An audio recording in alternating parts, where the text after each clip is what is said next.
We have breaking news tonight, barely a day after the summit in Helsinki. CNN has learned that Russian spy agencies plan to boost operations against the West. I just want to say that again. CNN has learned that Russian spy agencies plan to boost operations against the West. This just one day after the president claimed that the terrible relations between the U.S. and Russia had, in his opinion, changed because of his meeting with Vladimir Putin. This is happening just 24 hours after President Trump chose to believe Vladimir Putin's account of Russia's attack on the 2016 election. He chose to believe the former KGB officer over the U.S. intelligence community. My people came to me, Dan Coates came to me, and some others. They said they think it's Russia. I have President Putin. He just said it's not Russia. I will say this. I don't see any reason why it would be. I don't see any reason why it would be Russia, he said, despite the fact that just yesterday, Vladimir Putin admitted on that stage he wanted Mr. Trump to become the president. Maybe that's one reason why it would be Russia. Plus the evidence gathered by the U.S. intelligence community and, of course, the indictments by the Mueller investigation. Now, today, with other fawning words about Putin still fresh in the air, top national security officials met in the White House Situation Room to clean up the mess.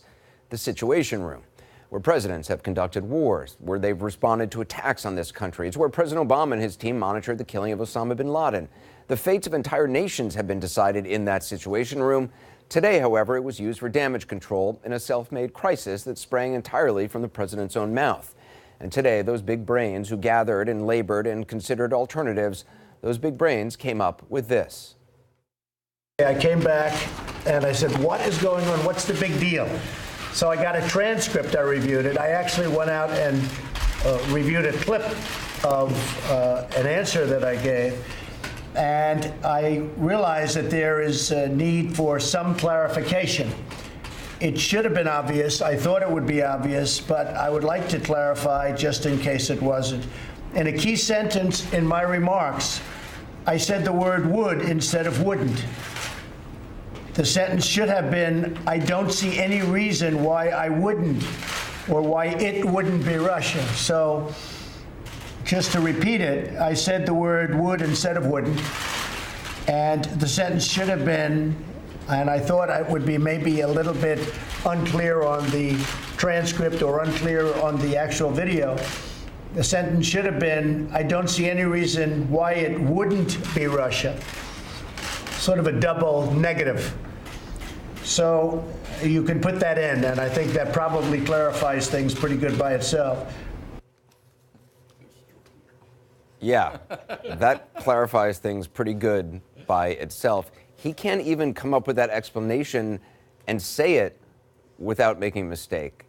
If you're asking yourself, does that even pass the laugh test? Here's at least one answer. It comes from Michael Hayden, the former NSA and CIA director, a retired four-star general, no less, known best perhaps for his service during and after 9/11. His tweet, "I'm not laughing," followed by 5 frowny faces, then, "Oh, hell yes, I am," and a wall of laughing emojis.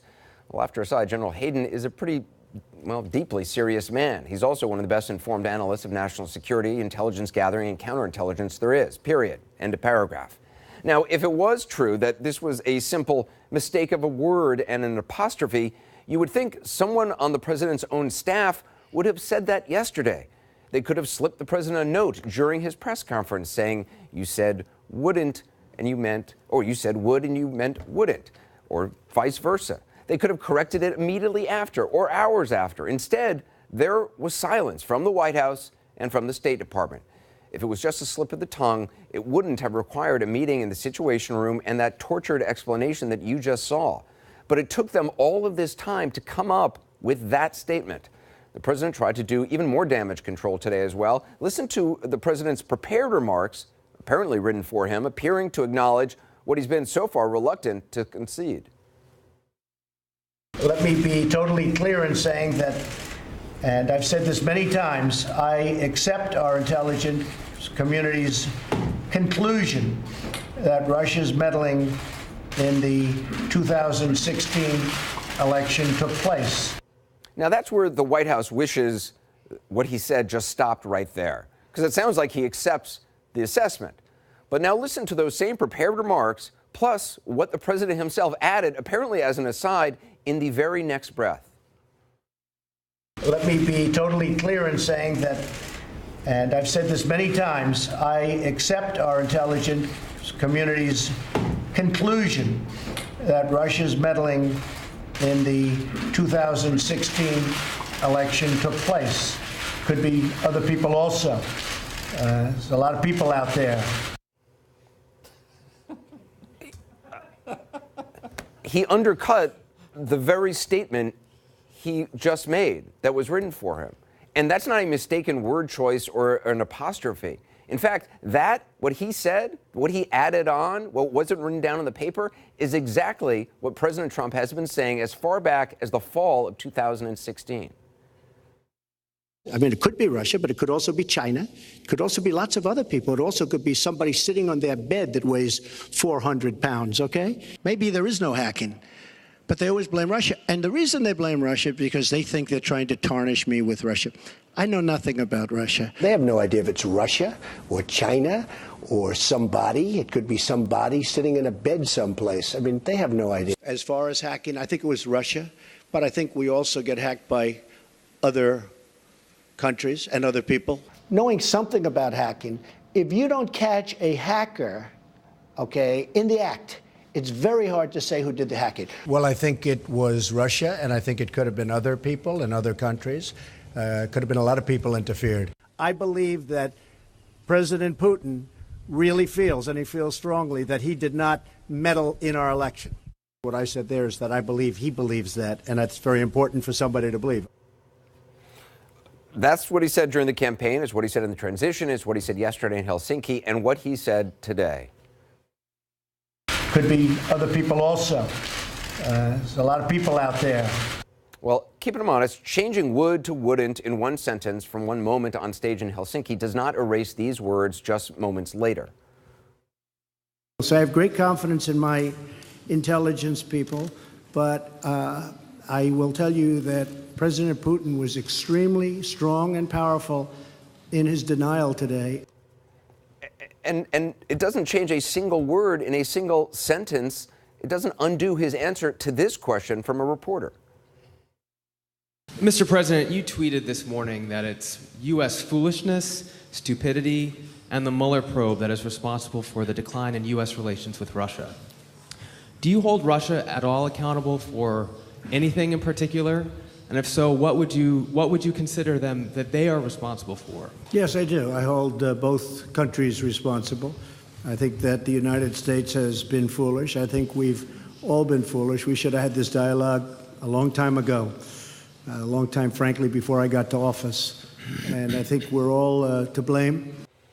But we're not. America is not responsible for the annexation of Crimea, Georgia. Russia is. America isn't responsible for the downing of MH17. Russia is. America isn't responsible for chemical attacks in Syria or the poisoning of 2 Russian emigres on British soil and then 2 British citizens.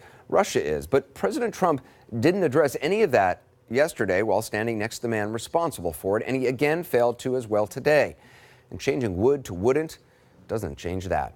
Reaction now from a Republican lawmaker, a former CIA officer, one of many members of Congress who have expressed reservations to one degree or another today. I spoke with Congressman Will Hurd of Texas earlier tonight. Congressman Hurd, do you buy what the president said today, that this was just him misspeaking when he meant to say wouldn't instead of would? I think only time's going to tell. Ultimately, he needs to make sure there's a consistent message in his support for the intelligence community and his understanding that the Russians did indeed attempt to manipulate our elections. This also brings up question of, was there other times he misspoke in the one-on-one meeting? That's a question, and was there any confusion from there? And this is an indication that, you know, when it comes to 2 important countries like the United States and a global spoiler like Russia, language is important and being precise is important. Why do you think he's doing this? I mean, why? Look.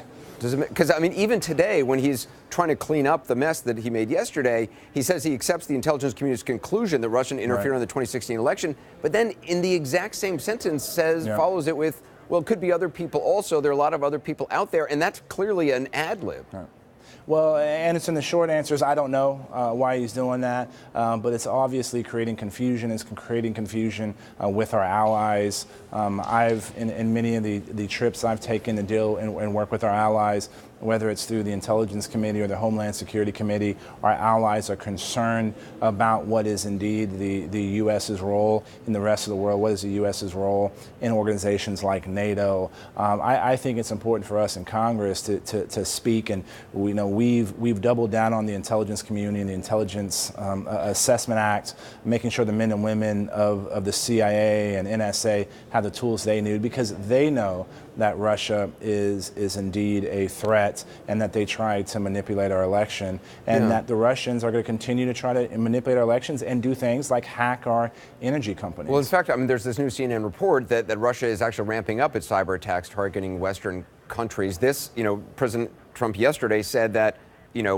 as of 4 hours ago, the Russia relations were on basically a reset because of his great rapport with, or alluding to, his rapport or his meetings with Vladimir Putin. I guess the tough question really is, and I know it's a tough question to ask of anybody, especially somebody in the Republican Party, but I mean, do you, after what you saw yesterday and even what we saw today, do you trust this president to be able to speak one-on-one with another world leader in a way that accurately represents what the U.S. government believes and what's in the best interest of the United States? Do you trust this president on that he is able to execute the office in a way that does represent the best interest of the United States?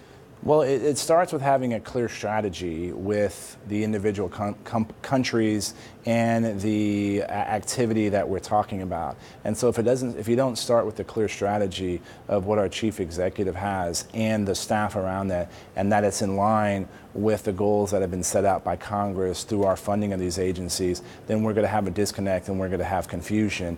And it's hard to get that right if it's just you doing it by yourself. And that's something that I also think many U.S. presidents have made the mistake to think that they could reset relations with Russia.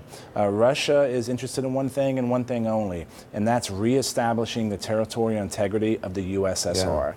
Is that, I mean, I hate to push you on this, but I mean, I didn't hear it clear. Yes, I do trust the president to represent the best interests of America, that he's able to, or no.